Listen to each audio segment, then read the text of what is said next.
Good evening, all my dear students. Today, we are going to discuss about a very important topic, about a very important chapter as far as your elements of accountancy part 2 of 12th commerce is concerned बेटा. और उस chapter का नाम है accounting of share capital और share capital transactions. इसमें हम majorly we are going to see कि शेयर कैपिटल ट्रांजैक्शंस को हम कैसे रिकॉर्ड करते हैं किसी भी कंपनी के बुक में. देखो, पार्ट 1 में हम लोगों ने क्या सीखा? पार्ट 1 में हम लोगों ने सीखा अबाउट पार्टनरशिप फॉर्म. सारे चैप्टर्स अगर आप देखो, चैप्टर 1 से लेके लास्ट चैप्टर तक, dissolution of partnership, so partnership शुरू करने से लेके पार्टनरशिप खत्म करने तक के सारे चैप्टर्स हमने देखे. अगर आप अकाउंट्स का जर्नी देखो तुम्हारे 11th स्टैंडर्ड से, तो 11th स्टैंडर्ड में जो आपने अकाउंट्स पढ़ा, that was about a proprietorship form. Means there is only one owner, there is only single owner.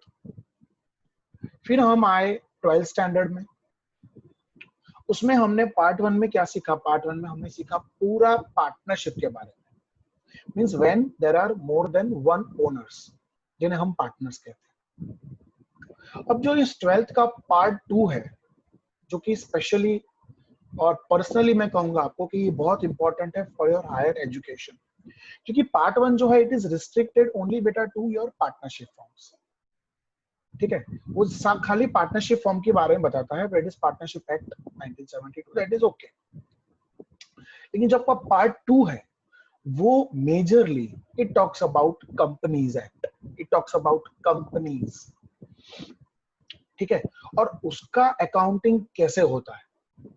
ठीक है, आप अगर सीए या ये सब कोर्स करते हो ना, तो आपको कंपनीज एक्ट इन डेप्थ आता है. मतलब कंपनीज के जो ट्रांजैक्शंस होते हैं वो in depth you have to study बेटा.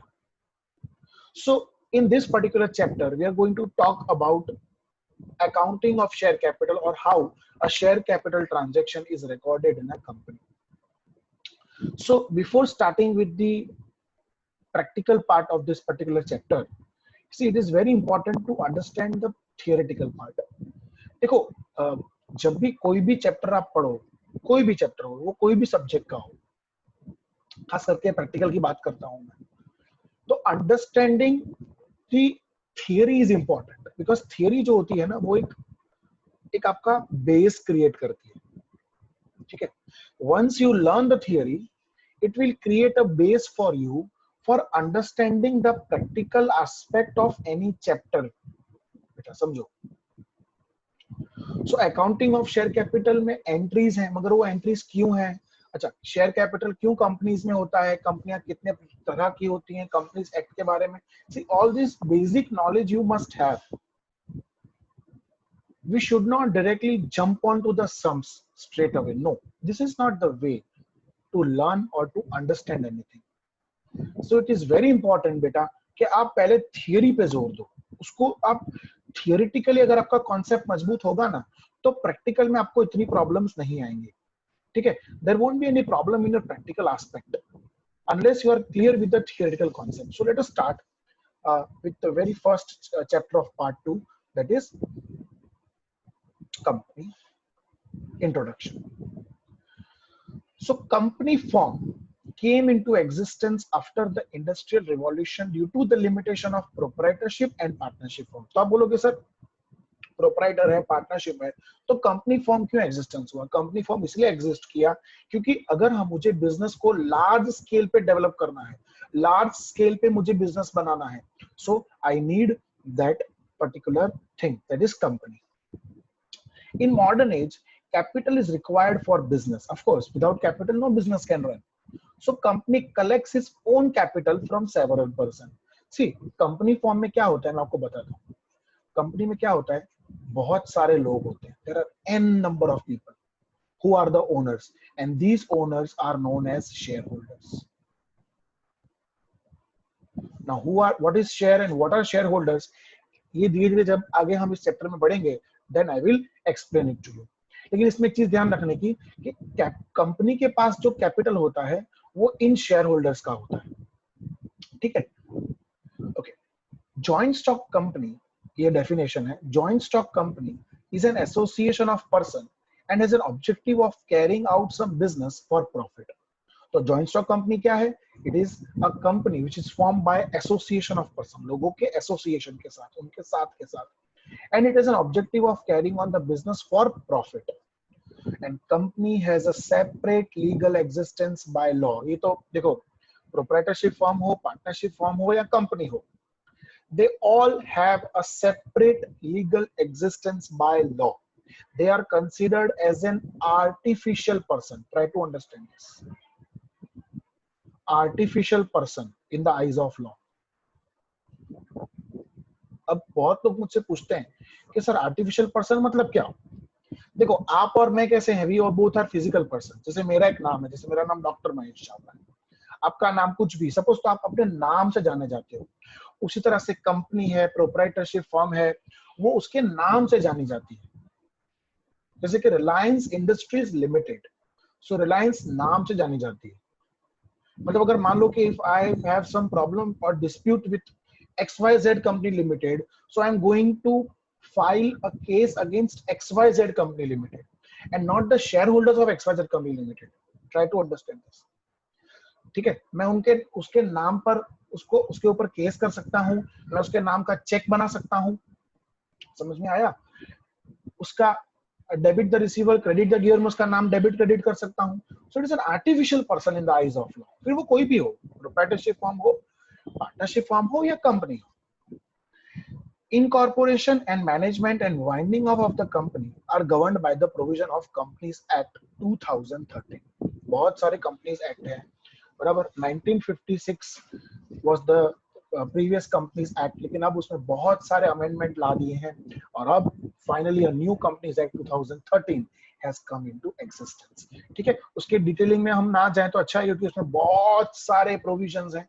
We are not, you know, keen to know all these provisions right now, because we are concerned, we are talking about the share capital transactions or accounting of share capital, so we will restrict our study to that thing. कभी मैं video बनाऊंगा खास आप लोगों के लिए to make you understand about the Companies Act. Okay, so in India, first time a separate act was made in 1956, which was known as Companies Act 1956. Recently, Indian government has incorporated a new Companies Act 2013 after necessary amendments in the previous act. So इस तरह से government ने changes किए हैं in Companies Act. Now let us see the types of companies. There are varieties of companies. सबसे पहली variety हम देखेंगे type of company based on establishment. उसमें सबसे पहली होती है statutory company or statutory corporation. What are these statutory or what are these legality companies? They are created by a special act of either state or of the central legislature. ठीक है, state government या central government के act के अंदर ये setup होता है. जैसे कि LIC of India, life insurance corporation of India इसका पूरा नाम है. Gujarat state civil supplies corporation. Okay, so these are the GSFC, Gujarat State Fertilizer Corporation, Ahmedabad Municipal Corporation.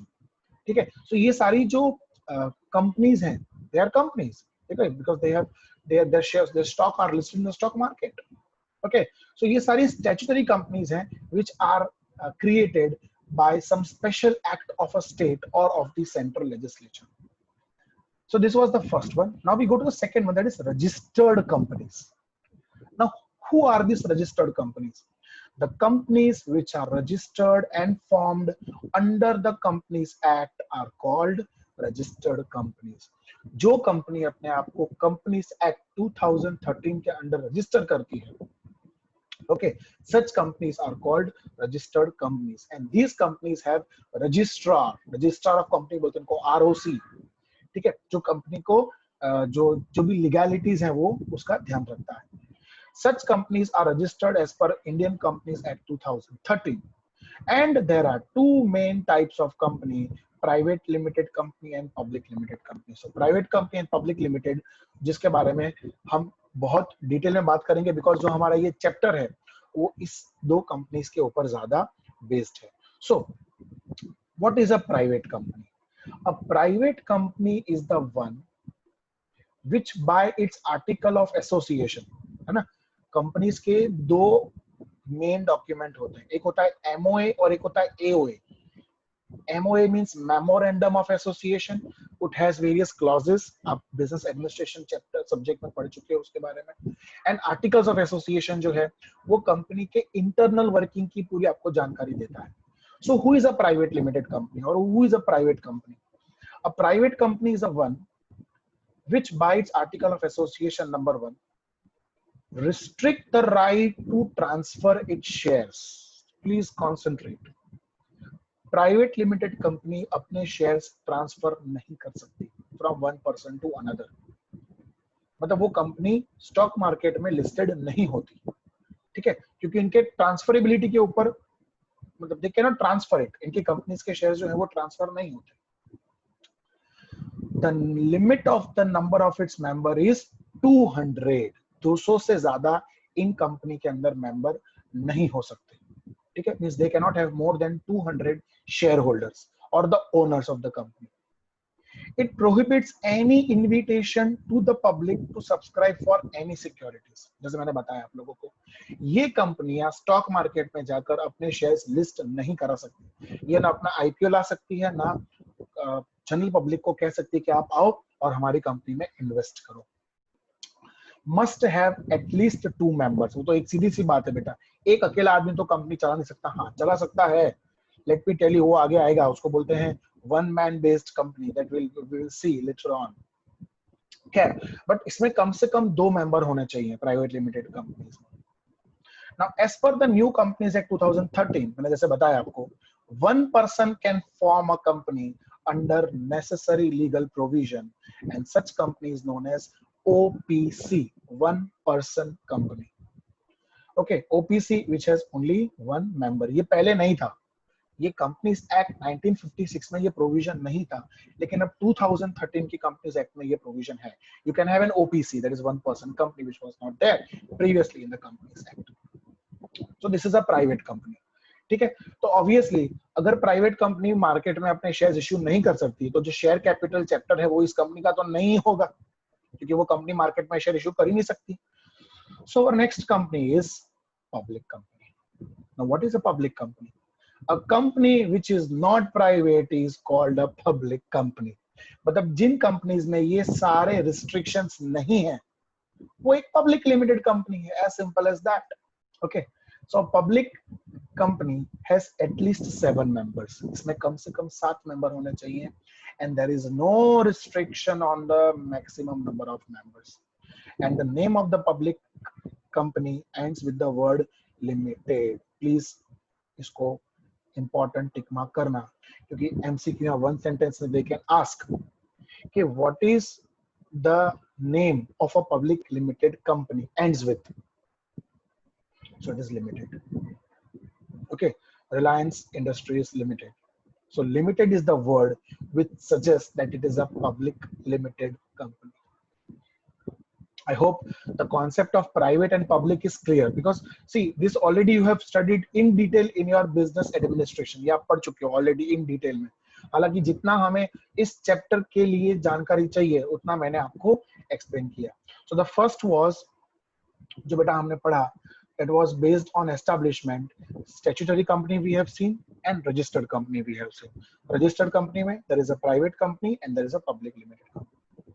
Now we talk about the second classification, which is based on the liability of the members. Members की liability पर based होती है। Now there are 3 types of company based on the liability of its members. The number 1 is company limited by shares. Now what is a company limited by shares?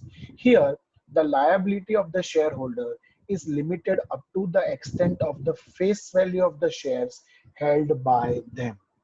Okay, now what is such type of companies? Let me explain you better for your reference. मान लो कि एक company अपना public issue लाई है, ठीक है, उसने market में अपने शेयर इश्यू किए हैं और उस कंपनी की फेस वैल्यू है 10 rupees. Now what is this FV? What is this face value? ये आएगा आपको, मैं आपको बता देता हूं अभी। फेस वैल्यू का मतलब होता है कि एक शेयर कितने का है। So it is 10 rupees per share. So this 10 rupees is called the face value. Face value का मतलब होता है कि एक शेयर कितने का है, उसकी बेसिक कैपिटल कितनी है. So this 10 rupees is called the capital of the company, share capital of the company. ठीक है, इसको फेस वैल्यू कहते हैं. तो ये जो लिमिटेड बाय शेयर कंपनी होती है, जैसे मान लो कि अगर एक कंपनी डूब जाती है, आपने मान लो एक कंपनी है एबीसी कंपनी लिमिटेड, आपने उस कंपनी के 100 शेयर खरीदे हैं 10 रुपए के भाव से, तो आपके पास उस कंपनी के 1000 रुपए के शेयर्स हुए.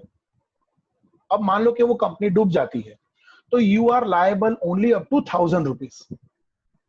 हमने पढ़ा हुआ है कि अगर एक प्रोप्राइटरशिप फॉर्म या पार्टनरशिप फॉर्म बंद हो जाए, डिसॉल्व हो जाए, इंसॉल्वेंट हो जाए, तो even their personal properties are sold to repay the डेब्ट of the sole proprietorship firm और the partnership firm. But such is not the case with the companies, because companies में अलग अलग टाइप की लायबिलिटीज होती है मेंबर्स की, और इंडिया में यही लायबिलिटी की सारी कंपनीज हैं जिन्हें हम कहते हैं limited liability. What it is called limited liability by share. जितना फेस वैल्यू है उतना ही आप लायबल हो कंपनी को पे करने के लिए, जो कि हम ऑलरेडी पे कर ही देते जब हम कंपनी के शेयर्स खरीदते हैं. तो देखो, जैसे मैंने बताया आपको, in India most of the companies are limited by shares. ठीक है, so this was the first type of company limited by shares. Now second one is company limited by guarantee. इसमें क्या होता है, जैसे कि मान लो, यही एग्जांपल हम रखते हैं कि आपके पास 100 शेयर हैं एबीसी कंपनी के, 10 रुपए का भाव है, आपने 1000 रुपए इन्वेस्ट किए. लेकिन मान लो कि आप एज अ शेयर होल्डर, आप हो मिस्टर ए. मिस्टर ए बोलता है कंपनी को कि मैं 1500 रुपए तक लायबल हूं, I am liable up to 1500. मतलब मेरी जो लायबिलिटी है वो 1500 रुपए तक है. मतलब अगर कंपनी डूब गई, मान लो कंपनी डूब गई, तो उसने 1000 रुपए तो पहले ही दे दिए हैं in the form of shares, उसने खरीद लिए हैं. तो जो डिफरेंस 500 रुपए है इन दोनों का डिफरेंस, वो मिस्टर ए को जब कंपनी इंसॉल्वेंट होगी, डिसॉल्व होगी, तब मिस्टर ए को भर के देना है. तो उसे कहते हैं company limited by guarantee. So here the liability of the shareholder is limited up to the specified amount as guaranteed. जितनी वो गारंटी करता है उतना ही he is liable to pay. Such companies are formed for the purpose of promoting activities like art, science, sports, culture, social welfare, etc. बराबर, जब किसी चीज को हमें बढ़ावा देना होता है, एनहांसमेंट करना होता है, तब इस तरह की कंपनी जो है वो एग्जिस्टेंस में आती है. ठीक है, the next is company limited by liability. Okay, unlimited liability, not limited by liability. Sorry, यहाँ पे not आएगा. Company not limited by liability. Here there is no limit of the liability on the members. If company's property is not sufficient to pay its liability, then private property of the members will be used to meet the claim of the creditors. हालांकि such type of companies are not allowed as per Indian Companies Act 2013. Such companies are not allowed in India. हमारे India में सिर्फ और सिर्फ यही company allowed है. तो इसका मतलब ये भी और ये भी अपने काम का नहीं है, लेकिन we should understand this for our knowledge and if the question on theory is asked. ठीक है, so I hope the concept is clear. ठीक है, so based on establishment is clear, based on liability is clear. अब यहाँ पे आप देख सकते हो, here I have tried to make you understand using this particular chart. So type of companies based on establishment, based on registration, based on liability of members, limited by shares, limited by guarantee, and company by unlimited liability. So company limited by shares has public limited company, private limited company, and OPC, that is one person company. ये ऊपर का जो data था बेटा, I have just tried to synchronize it in a this chart form. ठीक है, now we come to our topic. So I hope company is clear. What is a company? What is a joint stock company? क्यों setup करना होता है, कैसे वो एक proprietorship partnership से अलग है, उनके मेंबर्स की लायबिलिटी कैसी है, उसके एस्टेब्लिशमेंट में क्या क्या टाइप्स हैं, रजिस्टर्ड कंपनी क्या है, अनरजिस्टर्ड कंपनी क्या है, प्राइवेट कंपनी क्या है, पब्लिक लिमिटेड कंपनी क्या है. You have understood this. Now see, when you talk about a proprietorship firm, so proprietorship firm has a proprietor. उसमें कौन होता है बेटा? एक प्रोपराइटर होता है। वो क्या करता है? बिजनेस में कैपिटल लाता है। So if I talk about a proprietorship firm, so in a proprietorship firm, who brings the capital? The owner brings the capital. ठीक है, ये हमने कहां पढ़ा? This we have studied in 11th standard. कि जो प्रोप्राइटरशिप फर्म है उसमें ओनर्स कैपिटल आता है, और जब वो पैसा ले जाता है तो उसे ड्राइंग्स कहते हैं। I hope you know this very well, है ना? फिर वो हम बैलेंस शीट में लिखते थे, opening capital plus additional capital plus interest on capital plus net profit minus drawings minus interest on drawings. So वो एक जन के लिए करना आसान है, बिकॉज एक ही ओनर है, ठीक है? तो उसी का कैपिटल अकाउंट है, तो बैलेंस शीट में सिर्फ एक ही कैपिटल अकाउंट बनेगा, ओनर्स कैपिटल अकाउंट। पार्टनरशिप में जो हमने पार्ट 1 में देखा, पार्टनरशिप जो हमने 12th के पार्ट 1 में देखा बेटा, उसमें partners bring capital. Who brings capital? Partners. ठीक है, जब पार्टनर्स कैपिटल आते हैं तो आपको पता है हम लोग पार्टनर्स का अलग से कैपिटल अकाउंट बनाते हैं, and one separate account is prepared for recording the transactions between a partnership firm and the partners, which is known as profit and loss appropriation account, P&L appro बोलते हैं उसको, जिसमें partner और partnership firm के बीच में जो जो transactions होते हैं उन्हें रिकॉर्ड किया जाता है। अब हम पढ़ने जा रहे हैं अबाउट जॉइंट स्टॉक कंपनी और अ कंपनी, उसको जॉइंट स्टॉक कंपनी कहते हैं, जेएससी कहते हैं, जो कि हम हमारे पार्ट 2 में पढ़ने जा रहे हैं। इसमें who brings the capital? shareholders। देखो, प्रोप्राइटर में एक ही ओनर होता है, पार्टनर्स में जितने पार्टनर हो, ठीक है, we have maximum limit, banking में इतने, नॉन बैंकिंग में इतने, दे आर काउंटेबल। लेकिन एक जॉइंट स्टॉक कंपनी में you can have n number of share holders. हमने देखा कि मिनिमम 7 मेंबर होते हैं और मैक्सिमम की कोई लिमिट नहीं है for a public limited company. तो इसमें हम कितने सारे लोगों का कैपिटल अकाउंट बनाएंगे? It's not possible. सो इसीलिए हम एक separate chapter we have to study to understand share capital and its transactions, how they are recorded in a company. So before understanding share capital, first of all let us understand the meaning of the word capital. So capital of the company is called share capital। ठीक है, proprietorship का जो capital होता है उसको capital ही बोलते हैं, partnership का जो कैपिटल होता है उसको पार्टनर्स कैपिटल कहते हैं, जॉइंट स्टॉक कंपनी में जो कैपिटल होता है उसे शेयर कैपिटल का नाम दिया गया है। It is called share capital, which is divided into transferable small denominations. Each unit of denomination is known as shares। मतलब मैं आपको समझाता हूं, से फॉर एग्जाम्पल कि कंपनी है ABC कंपनी लिमिटेड, उसका टोटल शेयर कैपिटल है लेट अस से 10 लाख रुपीस, और उसका एक शेयर का भाव, पर शेयर का रेट 10 रुपीज है। तो जब मैं इस 10 लाख को 10 रुपीज से डिवाइड करूंगा तो जो मेरे नंबर ऑफ शेयर्स होंगे that would be 1 lakh shares which the ABC company has issued at rupees 10 per share. So 1 lakh into 10, so 10 lakh rupees is the share capital amount, 10 rupees is the amount per share, and 1 lakh are the number of shares। ठीक है, मतलब अगर मुझे बोलना हो तो मैं ऐसा बोलूंगा कि ABC कंपनी लिमिटेड के पास 1 लाख नंबर ऑफ शेयर्स हैं, एक शेयर का भाव 10 रुपए है और उसका टोटल कैपिटल 10 लाख रुपीस है। तो दीज डिनोमिनेशन जो जिसकी बात कर रहे हैं इनको हम शेयर्स कहते हैं। ठीक है, और ये जो कैपिटल है उसे हम बोलते हैं शेयर कैपिटल, और ये शेयर्स जिसके पास हैं वो ले और बेच सकता है, कैन बाय और sell, because we are talking about a limited company. Limited मतलब पब्लिक लिमिटेड कंपनी। प्राइवेट में तो आप शेयर्स ट्रांसफर कर ही नहीं सकते बेटा, we have already seen the theory. देखो थियरी पढ़ने से ये फायदा होता है कि अब आपको पता है कि अच्छा प्राइवेट लिमिटेड कंपनी में शेयर इश्यू नहीं करते, मतलब we have to learn only about public limited company. ओ, कंपनी की लायबिलिटी लिमिटेड है, अच्छा मतलब 10 रुपए तक ही हमारी लायबिलिटी है।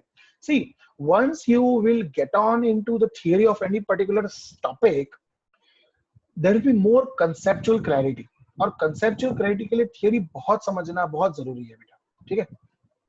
So to raise the capital, company issue prospectus। Prospectus क्या है? प्रोस्पेक्टस है ना, एक तरह की कंपनी की एडवर्टाइजमेंट है। उसमें कंपनी का नाम होता है, कंपनी क्या बिजनेस करती है, कितने शेयर्स हैं, क्या भाव से कंपनी दे रही है, बराबर, कैसे खरीदना है, कितने डिनोमिनेशन में खरीदना है, क्या लिमिट है, अपर लिमिट लोअर लिमिट क्या है, कौन अंडरराइटर्स है, ये सारी डिटेल एक प्रोस्पेक्टस में होती है। A to Z information about the shares of the company, उसकी डिटेल बेटा इस प्रोस्पेक्टस में होती है। इन शॉर्ट इतना समझ लो, prospectus is like an advertisement of the company, ठीक है, as required by law and invites the public to purchase its shares. Those who purchase shares of the company are called members or shareholders. ध्यान रखना, proprietorship form में जिसके पास जो capital आता है उसे प्रोप्राइटर कहते हैं, पार्टनरशिप फॉर्म में जो पैसा लाता है उसे पार्टनर कहते हैं, लेकिन जॉइंट स्टॉक कंपनी में जो पैसा लाता है उसे शेयर होल्डर कहते हैं, है ना। सब में लास्ट में ईयर आता है, प्रोप्राइटर, पार्टनर, शेयर होल्डर, ठीक है। So let us proceed now. Okay, now if we talk about share capital, so according to the Companies Act, a company may issue two types of shares. One is called a preference share and one is called an equity share. See, when you talk about a share capital, so it is very important for you all to understand about the types of share that a company can issue to the public. ठीक है, so दो तरह के share जो हैं वो company public को issue कर सकती है। One is called the preference share and one is called the equity share. So let us understand the meaning of both these types of shares. So let us first of all talk about the preference shares. What is a preference share? Preference share क्या होता है? Preference share is the one which gives preferential right to its holder for receiving the dividend at a specified rate before any dividend is paid to the equity shareholders. बेटा देखो, preference and equity. See, the name itself suggests preference means they have preference over everything than equity. जो equity को मिलेगा in terms of dividend और something, वो पहले preference को मिलेगा। सो सबसे पहला डिविडेंड का राइट प्रेफरेंस शेयर होल्डर को, इक्विटी को नहीं, ठीक है। There is no dividend right, they receive dividend only after preference, ये याद रखना। इन लोगों को डिविडेंड प्रेफरेंस शेयर होल्डर्स के मिलने के बाद मिलता है। Okay, when the company goes into liquidation, the preference shareholder has a right for the repayment of capital before equity share capital. बोलो ना, इंसाफी है ना। कंपनी लिक्विडेट हो गई तो they have the right to receive the amount first at the time of liquidation. मतलब जब company बंद होती है, कंपनी इंसॉल्वेंट हो जाती है, तो इक्विटी से पहले इन्हें प्रेफरेंस मिलता है पेमेंट में। So they receive okay after payment to the preference share holders. तो अब लोग सर फायदा क्या, तो आप इक्विटी क्यों ले, हम प्रेफरेंस ही ना ले। लेकिन यहाँ पे आपको एक बात समझनी है विच इज वेरी इंपॉर्टेंट। फायदा ये है कि they are not the owners and equity are the real owners of the company. Preference share को एक फिक्स्ड रेट ऑफ डिविडेंड मिलता है, they get a fixed rate, लेकिन इसमें there is no fixed rate. इनको कभी डिविडेंड बहुत ज्यादा मिलता है तो कभी मिलता ही नहीं है। प्रेफरेंस का फायदा भी है, नुकसान भी है, इक्विटी का फायदा है, नुकसान है, एडवांटेज डिसएडवांटेज सब में है बेटा, ठीक है। सो ये है प्रेफरेंस शेयर और इक्विटी शेयर के बारे में। Alright, now types of preference share की अगर हम बात करें तो there are many types of equity share. Let us first of all talk about first type, cumulative and non-cumulative preference share. In case of a cumulative preference share, if any year dividend is not paid due to insufficient profit, such areas of dividend shall be paid together with the current year dividend in the year when there is sufficient profit. सी एक बात याद रखना, preference share holders को dividend तभी दिया जाता है जब प्रॉफिट होता है। लॉस होता है तो उनका जो एरियर्स है वो चढ़ता जाता है। तो जो क्यूमुलेटिव प्रेफरेंस शेयर हैं वो शेयर्स कैसे हैं कि मान लो 3 साल तक कंपनी को लगातार नुकसान हुआ, ठीक है, 3 इयर्स तक कंपनी को कंटिन्यूअसली लॉस हुआ, 4th ईयर में there is a bumper profit, ठीक है। तो उस साल कंपनी क्या करेगी, सारे साल का प्रॉफिट मर्ज करके, ठीक है, सारे साल का जो एरियाज ऑफ डिविडेंड है वो मर्ज करके उस साल कंपनी उस प्रेफरेंस शेयर को डिविडेंड देगी। इसीलिए इसका नाम दिया गया क्यूमुलेटिव प्रेफरेंस शेयर। मतलब जो डिविडेंड है वो क्या होता जाता है, क्यूमुलेटिव होता जाता है, ऐड होता जाता है। In case of non-cumulative preference share, such areas of dividend are not accumulated and not paid in the future. So non-cumulative में क्या होता है कि अगर लॉस हुआ तो उस साल डिविडेंड भूल जाने का, प्रॉफिट हुआ उस साल आपको डिविडेंड मिलेगा। The next is redeemable and irredeemable preference share. Redeemable मतलब जिसको हमें रीपे करना होता है आफ्टर सर्टेन टेन्योर। irredeemable मतलब उसको परपेचुअल कहते हैं, मतलब वो कभी आपको रिडीम नहीं करना है। You never have to pay off such preference shares. So second is, if the amount of preference share is to be paid by the company after a stipulated time period, after giving proper notice to the preference shareholders, such shares are called redeemable preference shares. जो हमें एक समय के अंतराल, एक stipulated time period के बाद हमें रीपे करना है तो उन्हें हम कहते हैं redeemable preference shares. And the preference shares which can be redeemed only at the time of liquidation of the company are called irredeemable preference share. A company limited by share does not issue irredeemable preference share. मतलब India में irredeemable preference share आप issue नहीं कर सकते, क्योंकि जो company की liability limited by share होती है, हमने देखा आगे कि इंडिया में सिर्फ और सिर्फ लिमिटेड लायबिलिटी कंपनीज ही होती है, means liability is limited to the extent of the face value of the shares. So India के अंदर इररिडीमेबल प्रेफरेंस शेयर इशू करने की इजाजत नहीं देती हमारी कंपनीज एक्ट। तो देखो बेटा, again an important question, which company can not issue irredeemable preference share? The answer is company limited by share. Can irredeemable preference share be issued by any Indian company? No, because Indian companies are registered as per Indian Companies Act 2013, and Indian Companies Act 2013 has only limited liability company, and limited liability company has not to issue the irredeemable preference share. See, ये सब आगे का याद होगा तो धीरे धीरे सारी जो परतें हैं वो खुलती हो जाएंगी, ठीक है।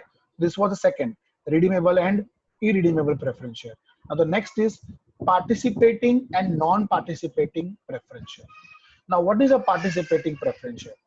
Participating preference share has a right of getting fixed rate of dividend, as well as they also get the right of the share in the surplus profit after the payment of dividend to the equity shareholders. See, participating shares में क्या होता है, preference shares में, कि उनको dividend तो मिलेगा ही मिलेगा, जो फिक्स डिविडेंड है वो तो मिलेगा ही, प्लस उनको प्रॉफिट में कुछ हिस्सा भी मिलेगा along with the equity. मतलब ये जो पार्टिसिपेटिंग प्रेफरेंस शेयर्स है ना, it is a blend of preference and equity बेटा, दोनों इसमें आ जाते हैं, ठीक है। Whereas non-participating type of preference share only has a right of getting fixed rate of dividend and no right for share in the surplus profit. उनका कोई हक नहीं है in the surplus profit. The next is convertible and non-convertible preference shares. So what is a convertible and non-convertible preference shares बेटा?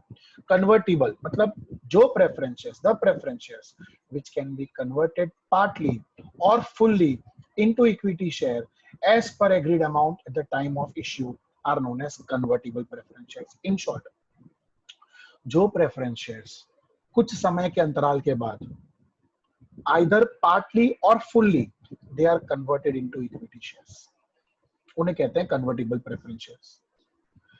Whereas the preference shares which are not convertible into equity are known as non-convertible preference shares, जो equity में convert नहीं हो सकते, जिन्हें हमें कुछ stipulated time period के बाद हमें क्या करना होता है, redeem करना होता है. So I hope the idea of preference share is clear to everybody. So today we have understood a lot about preference shares, types of preference shares, share capital. We have also seen companies, what is company, what are the types of companies, classification of companies, introduction we have seen that preference and equity का difference जो कि आगे भी आएगा, इसमें हम पढ़ेंगे. Partnership firm, proprietorship firm, joint stock company, इन सब में क्या difference है, face value क्या होता है, company एक artificial person है. This all we have studied in this particular chapter till now. I hope students you have cleared everything. If you have any doubt, you can ask me in the comment section below. Thank you for patience listening. Take care. Goodbye. See you in the next session with equity share capital, and then we will see the journal entries that we have to pass for recording the share capital transactions. Thank you. Goodbye. Take care.